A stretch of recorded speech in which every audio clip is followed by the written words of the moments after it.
انسان کو ظاہراً لگتا ہے کہ یہ حق میرے حق میں ہے، یہ حق میرے خلاف ہے. شیطان بھی ابھی بھی محمد و آل محمد سے توسل کر کے توبہ کرے، اس کی توبہ قبول ہو جائے گی. مشکل کہاں آتی ہے؟ ولی کو مولا کہتے اس کو مولا کہیں جس کو رسول نے مولا کہا ہے. آپ کے فقہ اکبر کے امام کہاں ہیں؟ وہی تو تلاش کرنا ہے کہ وہ کہاں ہے. اہل سنت کے متعدد علماء فقہا موجود ہیں جنہوں نے فقہ کی تدوین کی ہے. بطور شیعہ ہونے کے آپ لوگ اس فقہ کو کیوں نہیں مانتے؟ موضوع کی طرف آنا چاہتا ہوں. گزشتہ جو موضوع تھا فقہ اہل البیت، اور یہ ایک انوکھا موضوع ہے میرے خیال میں، شاید پاکستان میں اس پہ ڈسکشن ہوئی ہو اور اس انداز کے اندر کہ عام لوگوں تک بات جائے اور زیادہ علمی فلسفیانہ گفتگو کے بجائے وہ عام آدمی کے جو سوالات اس کے ذہن میں ہیں، جو سنی ہے، اس کو سمجھنے کا موقع ملے کہ جناب اہل البیت کون ہے. یعنی ہم ابو حنیفہ، امام ابو حنیفہ کہہ رہے ہوتے ہیں، امام شافعی کہتے ہیں، امام جعفر صادق، امام محمد الباقر علیہ السلام کہنے میں کیا حرج ہے؟ یعنی قبلہ میں جب وہ ویڈیو سوشل میڈیا پر آئی تو جہاں لوگوں نے تعریف کی ہے وہاں پر یہ تنقید بھی کی گئی کہ آپ نے جعفر صادق ان کو امام کیسے کہہ دیا. یعنی ابو حنیفہ کو اگر ہم امام کہتے ہیں، بطور ایک حنفی ہونے کے میں کہتا ہوں اعتراض نہیں ہے، لیکن ان کے ساتھ امام لگانے پہ اعتراض ہے. اس کو آپ کیسے دیکھتے ہیں کہ یہ آخر کیوں اتنی تنگی کیوں ہے ذہن میں؟ یہ بغض ہے. آپ مولا پیش نماز جو گلی کے نکر میں پیش نماز ہے ان پڑھ، جی، اسے مولا کہیں گے، اور آپ اگر علی کو مولا کہیں تو مشکل ہو جاتی ہے. مشکل ہو جاتی ہے. وہ مولا ہے، ادھر کوئی مشکل نہیں ہوتی، لیکن علی اگر مولا ہو جائے تو پھر بہت زیادہ مشکل آ جاتی ہے. وہ مولانا ہے. ہاں وہ مولا وہی ایک ہی لفظ ہے نا، مولانا، مولانا یہ نا مولوی، وہی مولا ہے. اچھا، اس کے لیے بہت آسانی سے سب قبول کرتے ہیں، سب کہتے ہیں، کسی کو کوئی مشکل پیش نہیں آتی. مشکل کہاں آتی ہے؟ ولی کو مولا کہتے اس کو مولا کہیں جس کو رسول نے مولا کہا ہے. میں کہتا ہوں معنی چھوڑ دیں، آپ معنی کیا ہے، آپ مولا کہنا شروع کر دیں، کیونکہ رسول نے کہا ہے نا مولا ہے.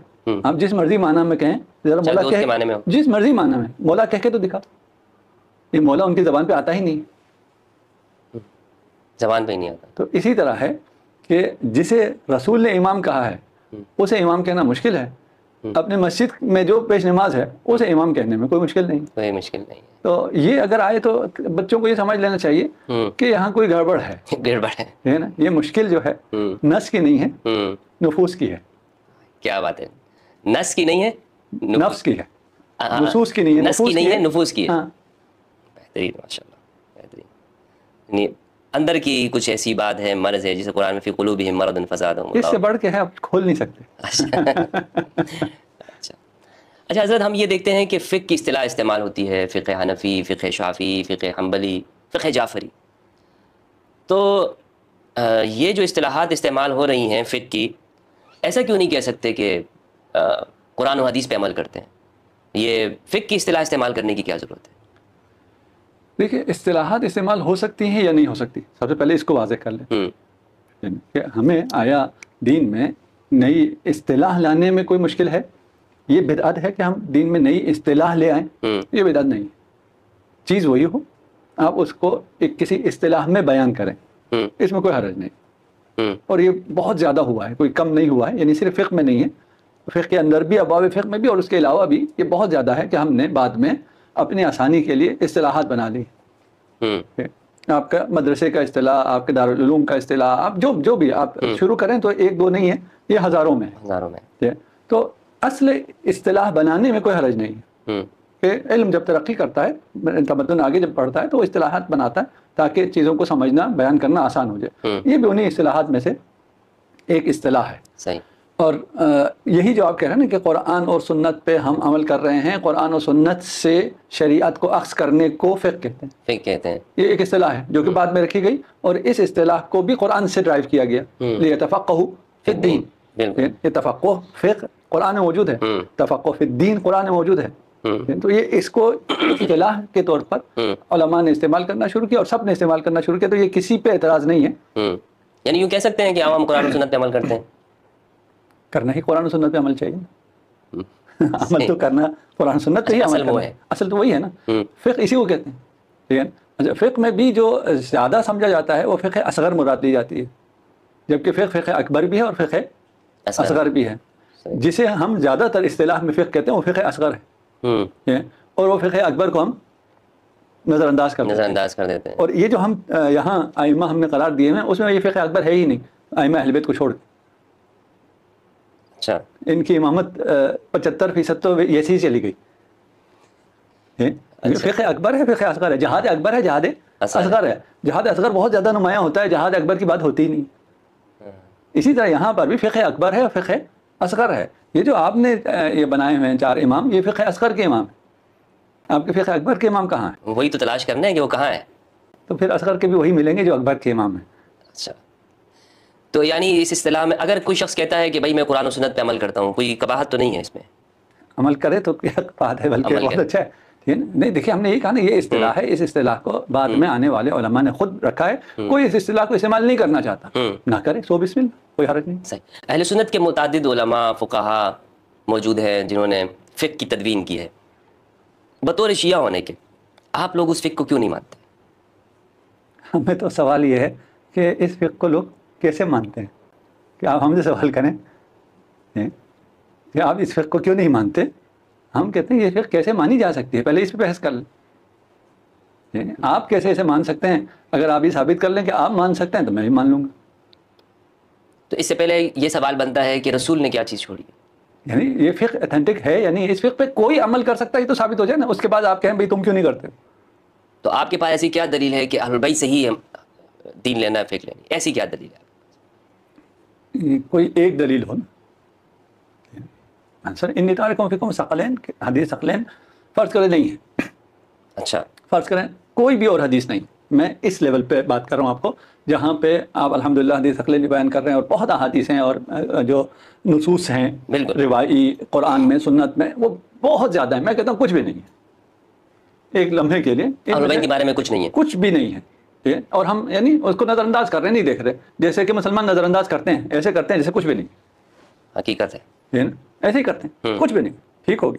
ہم وہ کہتے ہیں یہ شیعوں کی ہے, یہ اہل بیت شیعوں کے ہیں.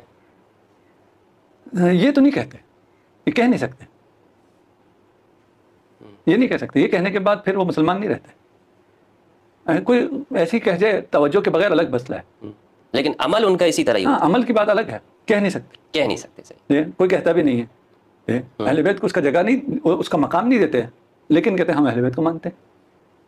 وہ جانتے ہیں یا آپ جانتے ہیں کہ جس دن کہہ دیا ہم اہل بیت کو نہیں مانتے, مسلمان نہیں رہیں گے, وہ مسلمان نہیں رہے. تو یہ کوئی نواسب ہوں گے اور ہیں, ہم ان کی تو بات ہی نہیں کر رہے, وہ تو ہے ہی نہیں ہمارے شمار میں ہی نہیں نواسب. ہم تو مسلمانوں کی بات کر رہے ہیں جو حضرت کو مانتے ہیں, جو رسول خدا کا کلمہ پڑھتے ہیں, ہم ان کی بات کر رہے ہیں. صحیح ہے. ان میں کوئی ایسا نہیں ہے جو کہ میں اہل بیت کو نہیں مانتا اور اہل بیت شیعوں کے, ایسا عملاً ہے.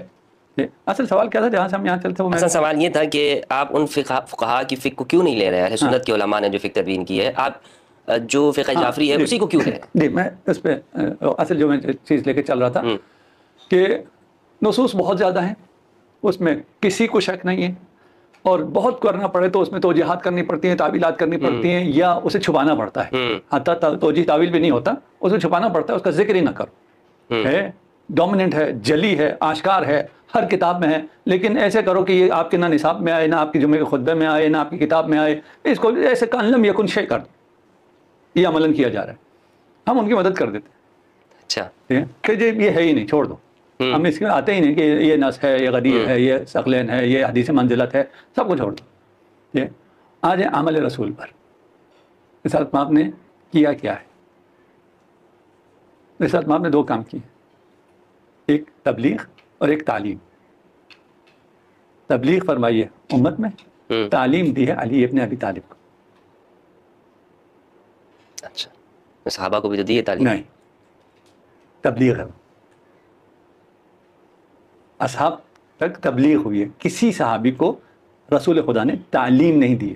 اب یہ تھوڑا سا دقیق ہے, ہاں تھوڑا سا دقیق ہے, اور پھر اس کے لیے پیچھے جانا پڑے گا. مثلا سارے اصحاب موجود ہیں, احکام بیان پر میں تبلیغ ہو رہی تھی, وما علینا الا البلاغ, تبلیغ ہو رہی تھی. تدریس تعلیم کیا ہوتی ہے؟ آپ کو بلاؤں گھر میں, الگ سے آپ کو سکھاؤں. علمنی رسول اللہ, کس نے کہا ہے؟ علی نے. کسی اور نے کہا ہے؟ نہیں. کہ مجھے رسول نے تعلیم دی ہے. یہ تعلیم صرف علی کو دی ہے. تبلیغ میں مشرکین کو مشکل ہوئی, تعلیم میں منافقین کو مشکل ہوئی, بہت جلتے تھے.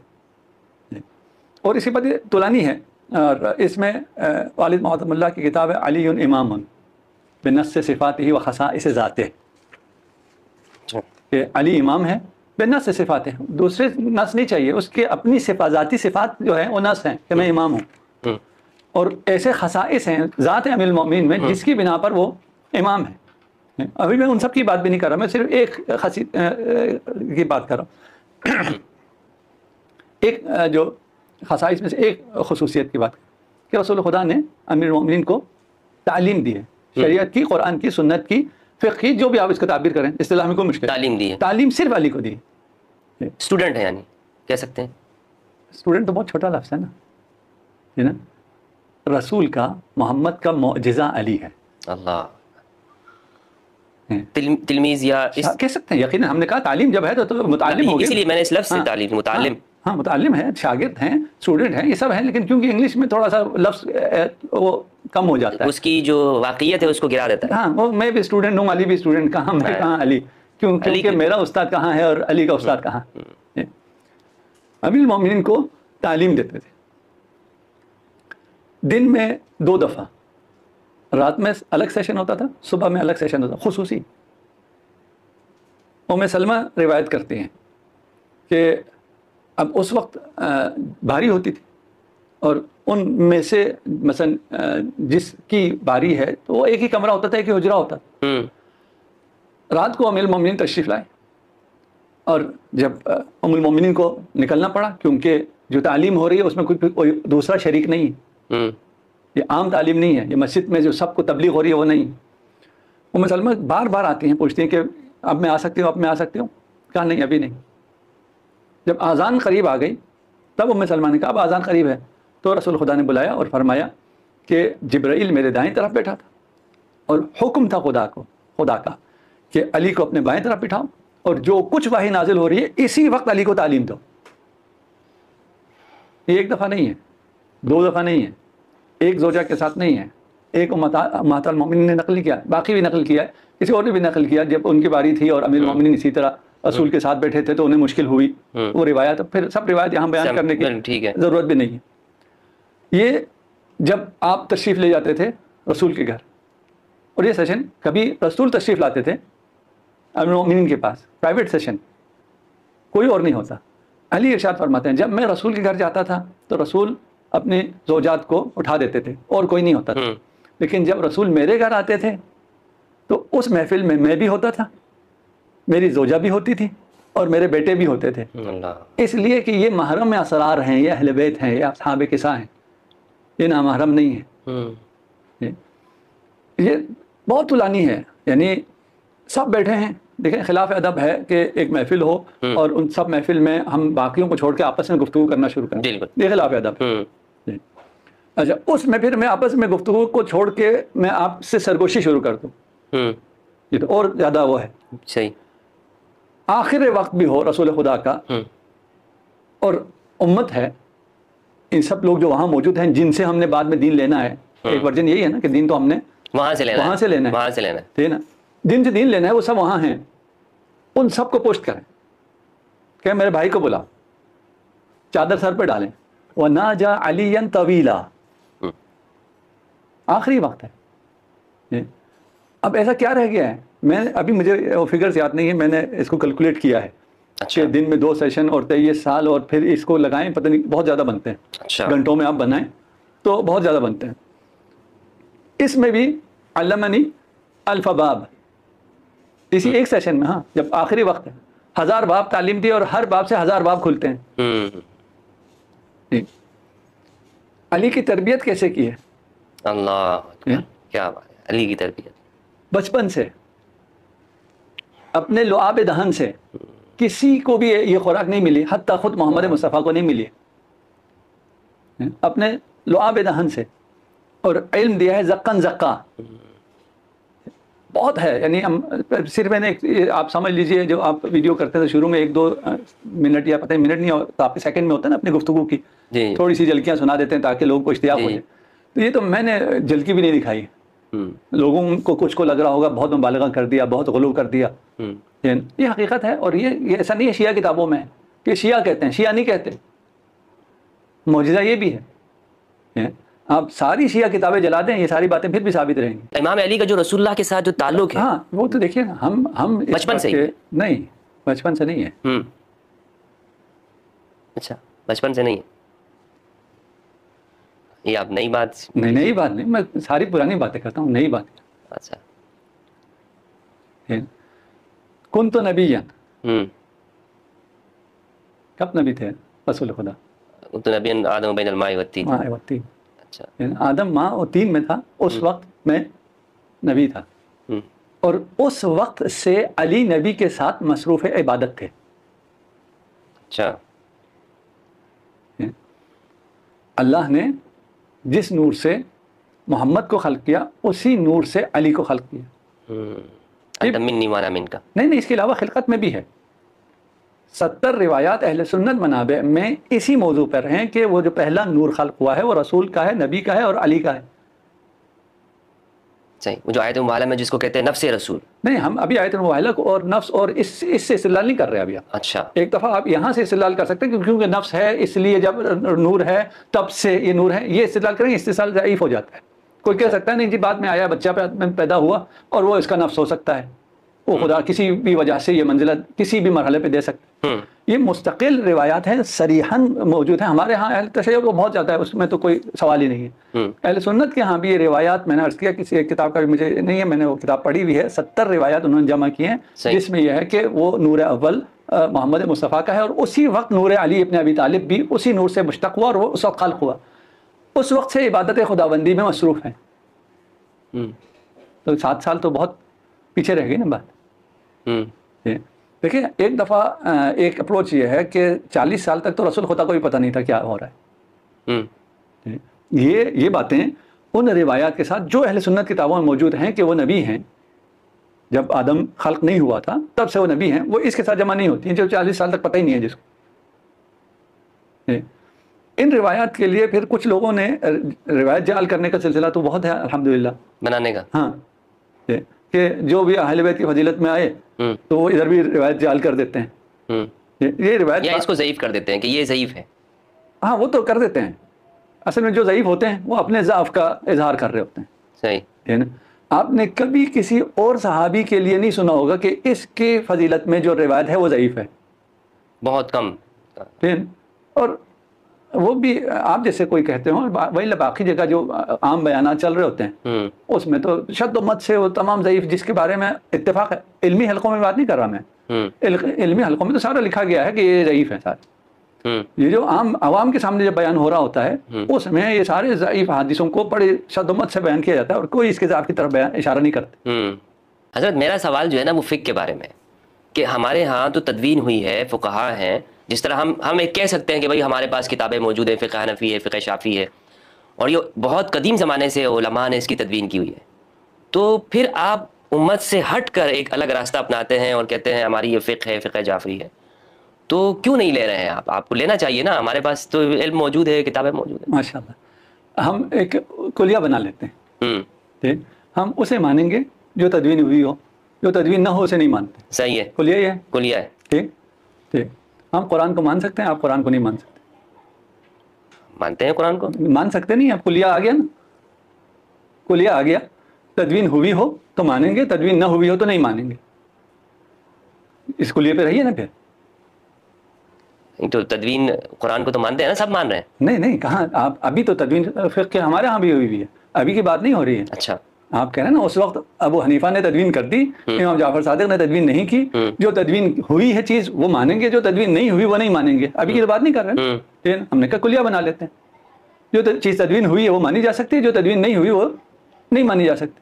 یعنی پہلے زمانے کی آپ بات کر رہے ہیں؟ اسی کی بات کر رہے ہیں نا، ابھی تو تدوین ہوئی بھی ہے نا، فقہ جعفری بھی تدوین ہے نا. جی آپ اسی وقت کی بات کر رہے ہیں نا کہ بھئی مدون اگر ملے تو مانیں گے، نہ نہیں تو بعد میں ہوئی تدوین ہوئی چیز ہم نہیں مانیں گے. اس اعتراض کا اصل تو یہی ہے نا. تو ہم کہتے ہیں ٹھیک ہو گیا، اسی اصول پہ آ جاتے ہیں. ہم فقہ پہ تو بعد میں آئیں گے، حدیث پہ بھی بعد میں آئیں گے. اہل سنت مشہور کا البتہ سب کا نہیں ہے، اہل سنت میں بھی ہیں جو یہ مانتے ہیں اور آپ کا بھی شاید یہی نظریہ ہے جو مجھے پچھلی گفتگو سے یاد ہے کہ رسول خدا نے قرآن کو خود تدوین فرمایا. جی. ایک مشہور اہل سنت یہ ہے کہ قرآن تدوین نہیں ہوا تھا. رسول اللہ اسی طرح دنیا سے پردہ فرما گئے اور حضرت ابوبکر نے پھر اس کو جمع کیا اور پھر حضرت عثمان نے ایک لغت پہ جمع کیا. یہ اہل سنت کا متفقہ مسئلہ ہے. جی. اگر ایسا ہے تو قرآن کو رسول خدا نے تدوین نہیں کیا, آپ قرآن نہ مانی, کیوں مانتے؟ وہ خلفاء ہیں نا, خلفاء راشدین ہیں, تو ان کا حضور نے فرمایا میرے بعد صحابہ اور میری سنت اور صحابہ کی سنت پہ چلنا. اچھا, ان کا عمل رسول کا عمل. ایک اور وہ ہو جائے گا, یہ خود حدیث غلط ہے, اس پہ ہم بات کرتے ہیں, لیکن اس کو اگر ایک جگہ سیٹل کر لیں یا اس کو کر لیتے ہیں, اس پہ بعد میں آ جاتے ہیں, ٹھیک ہے نا, کہ رسول خدا یہ فرما سکتے ہی نہیں ہے کہ میری سنت پر یا میرے صحابہ کی سنت, ہمارے صحابہ کی سنت پر. یعنی صحابہ رسول کی سنت پہ نہیں تھے. نہیں, رسول کی سنت پہ تھے. تو اگر رسول کی سنت پہ تھے تو صحابہ کی سنت نہیں ہے, پھر تابعین کی بھی سنت ہوگی, آپ کی بھی سنت ہوگی. بھائی یہ سلسلہ آگے تو نہیں چلے گا, رسول کی سنت ہے, کسی اور کی حیثیت ہی کوئی نہیں. اگر اس سے ہٹ کر کوئی ان کی اپنی بھی کوئی سنت تھی تو اسے سنت نہیں کہتے, اسے بدعت کہتے ہیں. یہ مسلم ہے, یہاں آ کے بھول جائیں علمی معیارات کو تو الگ مسئلہ ہے, الگ سے ہٹ کے نہیں ہے. یعنی وہ رسول کی سنت کے تابع ہی اسی میں. اگر یا رسول کی سنت ہے تو الگ سے نہیں کہا جا سکتا. اگر رسول کی سنت ہے تو الگ نہیں کہا جا سکتا. اگر رسول کی سنت سے ہٹ کے کوئی اور چیز ہے تو وہ سنت نہیں, وہ بدعت ہے, اس کی اتباع نہیں کی جا سکتی. تھی یا نہیں تھی, لیکن یہ حدیث صحیح نہیں. صحیح. ہم اہل بیت کے لیے کہہ سکتے ہیں کہ یہ اہل بیت کی سنت ہے. اہل بیت, ہاں ہم کہہ سکتے ہیں اہل بیت کی سنت رسول کی سنت ہے. اگر اہل بیت کی کوئی ایسی چیز ثابت ہو جائے جو رسول کی نہ ہو, اس کے مقابل میں آ رہی ہو, نہیں. صحیح. یعنی ہم یہ بات اہل بیت کے لیے بھی ہے, ٹھیک ہے نا, امیر المومنین کے لیے بھی ہے, کہ امیر المومنین کی سنت رسول کی سنت سے ہٹ کے ہم کہیں جی آپ نے رسول کی سنت اور علی کی سنت پہ عمل کرنا ہے, اور کدھر سے آ گیا؟ نبی کی سنت میں سب ہے. صحیح, ٹھیک ہے نا. اس لیے یہ جب خلافت کا آیا اور شورا میں کہا گیا کہ آپ نے سنت رسول اور سنت شیخین پہ عمل کرنا ہے, امیر المومنین نے اس پہ کیوں اقرار نہیں کیا؟ بالکل. ٹھیک ہے نا. تو تھی کوئی اور سنت. اگر یہ جو آپ ڈیفینیشن دیتے ہیں کہ وہی سنت ہے, وہ اگر وہی ہے تو امیر المومنین کہہ تو رہے تھے کہ میں سنت رسول پہ عمل کروں گا, مجھ سے بہتر کون عمل کرے گا؟ ان کا نہیں, جو اسٹیبلشمنٹ تھی اس نے کہا نہیں, یہ دوسرا والا بھی ہے. صحیح, یہ بھی چاہیے. ٹھیک ہے. امام علی نے, یہ تو ہمارے اہل سنت کی کتابوں میں ذہبی نے بھی اس کو لکھا ہے, امام علی نے کہا کہ نہیں میں سنت شیخین پہ نہیں عمل کروں گا, میں تو رسول کی سنت پہ عمل کروں گا. اس کا مطلب کچھ, اس کے بعد بہت مطلب ہے نا, لکھ تو دیا ہے, کوئی سمجھے بھی نا. صحیح.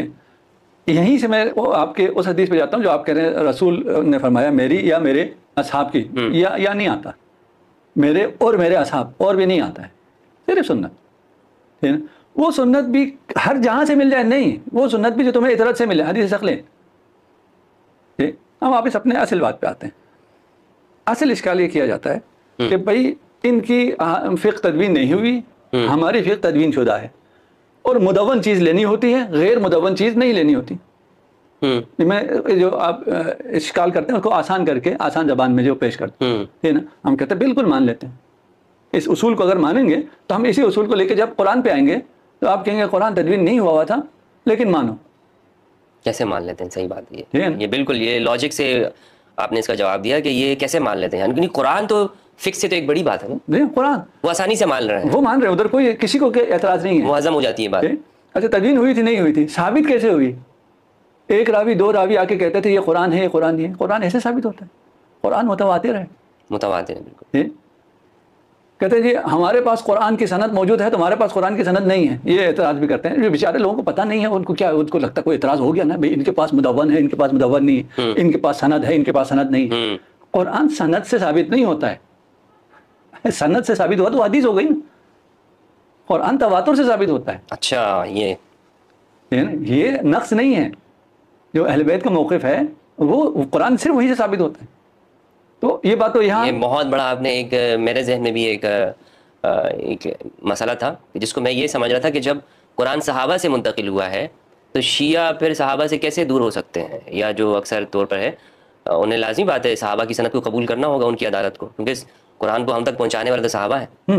لیکن آپ نے کہا کہ نہیں سند سے نہیں ہوا, تواتر سے ہوا. تواتر سے ہوا ہے, یہی کہہ رہے ہیں, اصحاب اس میں اس تواتر میں شامل ہیں. لیکن اگر آپ ایک صحابی دو صحابی کی بنیاد پر قرآن ثابت کرنے پہ آ جائیں تو پھر تواتر ثابت نہیں ہوتا، تواتر بھی ثابت نہیں ہوتا، اور بہت سی اور آیات کا قرآن ہونا ثابت ہوتا ہے، بہت سی آیات کا قرآن نہ ہونا ثابت ہوتا ہے. احسنتم ماشاء اللہ. بہت پرانی بحث ہیں، ابھی ہم علمی بحثوں میں نہیں جا رہے. جی جی بالکل. لیکن جو میں چاہتا ہوں اس کو مزید آسان کریں. جن کو معلوم ہے اور جن کے دلوں میں مرض ہے، وہ مرض ان چند جملوں سے ٹھیک ہو سکتا ہے اگر سمجھ. دیکھیں چیزیں پتہ ہیں، عام عوام کے لیے یہ باتیں بہت اتنی آسان نہیں ہیں کہ ان سب کو ہم بیٹھ کے کھولیں اور بیان کریں، اتنی آسان نہیں ہے. اتنا ہے کہ انہیں انہی باتوں سے گمراہ کیا جاتا ہے کہ دیکھو جی ادھر سند ہے، دیکھو جی ادھر سند نہیں ہے. یہ سمجھ میں آ گیا، جس کے پاس سند ہے اس کے پاس قرآن نہیں ہے.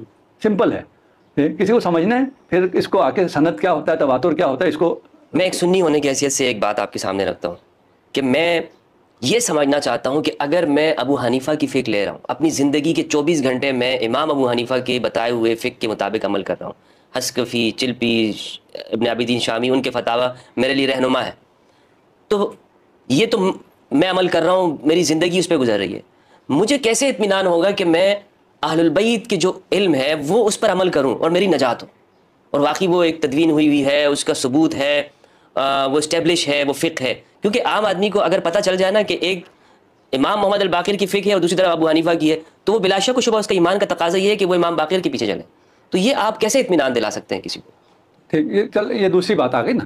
ایک بات یہ ہے کہ تدوین والی مسئلہ ابھی ہم اس میں بھی باتیں بہت تھیں، نہیں وہ تقریباً فکر پہنچ گئی ہے مجھے. لیکن ہم نے یہ تنزل کر کے کہ ہمارے پاس تدوین نہیں ہوئی یہ ثابت کیا ہے. یہ تنزل ہے، یہ نہیں کہ ہماری تدوین نہیں ہے نا. ایسا نہیں ہے کہ فقہ اہل بیت مدون نہیں ہے اور باقی فقہ مدون ہے. یہ تو ہم نے تنزل کیا نا کہ اگر یہ اصل بنا لیں تو پھر مشکل پیش آ جائے گی. اب آ جاتے ہیں جناب، تدوین شدہ ہے یا تدوین شدہ نہیں ہے. اچھا، ایک دفعہ آپ کو ایک چیز مل رہی ہے جہاں سے ملنی چاہیے، وہ اچھی پیکنگ میں نہیں ہے، اور ایک چیز دوسری جگہ سے مل رہی ہے وہ بہت اچھی پیکنگ میں ہے، اندر ہے زہر. اچھا، آپ کہیں جی اس کی پیکیجنگ بہت اچھی ہے اس لیے میں یہ دوا لوں گا. وہ کہے گا یار پیکٹ کو نہیں دیکھتے، پیکیجنگ کو نہیں دیکھتے، دیکھو یہ دوا دینے والا تمہارا دوست ہے دشمن ہے. وہ ڈاکٹر نے جو پرسکرائب کیا ہے، یہ جو فارماسسٹ بیٹھا ہوا ہے، یہ وہ ڈاکٹر کا نسخہ دے رہا ہے یا کچھ اپنی طرف سے کچھ تمہیں ڈبہ اچھا کر کے کوئی دے رہا ہے؟ ڈاکٹر طبیب ایک ہی ہے، طبیب دوار بطب. پھر جو شفا ہے یہ محمد مصطفیٰ صلی اللہ علیہ وآلہ وسلم کی طرف سے. یہ باقی جو ہیں یہ صرف پرسکرپشن دے رہے ہیں.